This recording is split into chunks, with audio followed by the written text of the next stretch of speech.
नमस्कार दोस्तों। कहिए, कैसे हैं आप सब? उम्मीद करती हूँ आप सब बहुत बहुत ही अच्छे होंगे। आपकी अपनी पसंदीदा कहानी में आपका स्वागत है। आइए सुनते हैं एक ऐसी कहानी जिससे हमें अपने कर्मों के बारे में, हम कैसे कर्म कर रहे हैं, समझ में आ जाए और इसको सुनने के बाद जरूर अच्छा करने के लिए हमेशा सोचते रहेंगे। कहानी का शीर्षक है कर भला तो हो भला।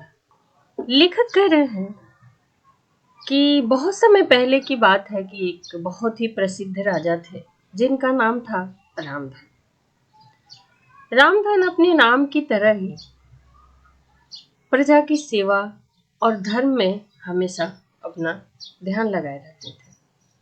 उनकी प्रजा भी उनके राजा राम की तरह ही पूजती थी, जिस तरह से राजा रामचंद्र जी को उस जमाने में पूजा जाता था। रामधन को भी उनकी प्रजा ऐसे ही मानती थी। राजा रामधन सभी की निष्काम भाव से सेवा करते और सहायता करते थे। अपनी प्रजा का बहुत ही ख्याल रखते थे। वो अगर किसी दूसरे राज्य की प्रजा हो या किसी अन्य राज्य की, वो उनकी भी सहायता करते थे, जिसकी वजह से वो हर तरफ काफी ही चर्चा में रहते थे। सब उनको बहुत ही प्यार देते थे। उनके दानी स्वभाव और व्यवहार का गुणगान एक उनके शत्रु राजा को पसंद नहीं आता था। वो बहुत ही ऐसा सुनकर, उनके बारे में अच्छा अच्छा सुनकर बहुत ही क्रोधित होता था, दुखी होता था। जिसका नाम था भीमसेन, जिसे राजा रामधन की इसी ख्याति से बहुत ही ईर्ष्या होती थी। इसी ईर्ष्या के कारण उसने रामधन को हराने की एक रणनीति बनाई और कुछ समय बाद रामधन के राज्य पर हमला कर दिया। भीमसेन ने छल से युद्ध भी जीत लिया और रामधन को जिसकी वजह से जंगल में जाना पड़ा। इतना होने पर भी रामधन की लोकप्रियता में कोई कमी नहीं आई।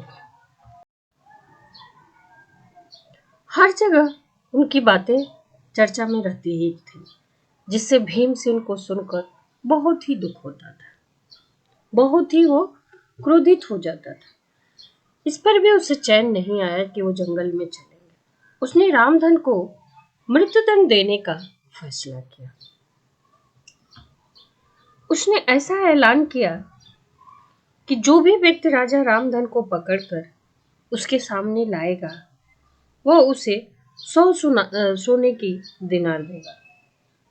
दूसरी तरफ राजा रामधन जंगलों में भटक रहे थे। तब उन्हें एक दिन एक राहगीर मिला और उनसे कहा, राजा रामधन से वो बोलता है कि भाई, क्या आप इसी जगह के निवासी हैं? यहीं पे रहते हैं? मुझे तो ऐसा लग रहा है। तो रामधन ने पूछा, जी हाँ, बताइए क्या काम है, मैं आपकी क्या सेवा कर सकता हूँ? तब राहगीर बोला कि क्या आप मुझे राजा रामधन के राज्य के तरफ जाने का रास्ता बता सकते हैं? राजा रामधन बड़े चकित हुए। फिर उन्होंने राजगीर से पूछा कि क्या काम है राजा से, क्या आप मुझे बता सकते हैं? तब राहगीर ने कहा कि भाई, मेरे बेटे की तबीयत बहुत खराब थी, ठीक नहीं हो रही है। उसके इलाज में मेरा सारा धन खर्च हो गया। अब मेरे पास कोई धन नहीं है। सुना है राजा रामधन सभी की बहुत मदद करते हैं।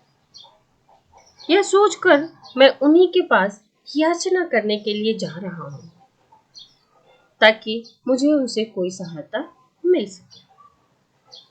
यह सुनकर राजा रामधन राहगीर को अपने साथ लेकर राजा भीमसेन के पास खुद ही चले जाते हैं।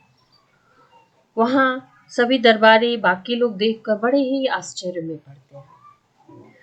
दरबार में बुलाया जाता है। राजा रामधन उस राहगीर के साथ जाते हैं और बोलते हैं कि राजन, आपने मुझे खोजने वाले को 100 सोने के दिनार देने का वादा किया था, अतः आप इसे वो 100 सोने के दिनार दे दीजिए, क्योंकि इसको बहुत ही आवश्यकता है। भीमसेन ने पूछा, उस राहगीर से पूछा, क्या तुमने इन्हें खोजा है? तो उसने अपनी पिछली सारी बातों को बता दिया कि मैंने इनसे कैसे कैसे इनके साथ मैं यहाँ आया हूँ।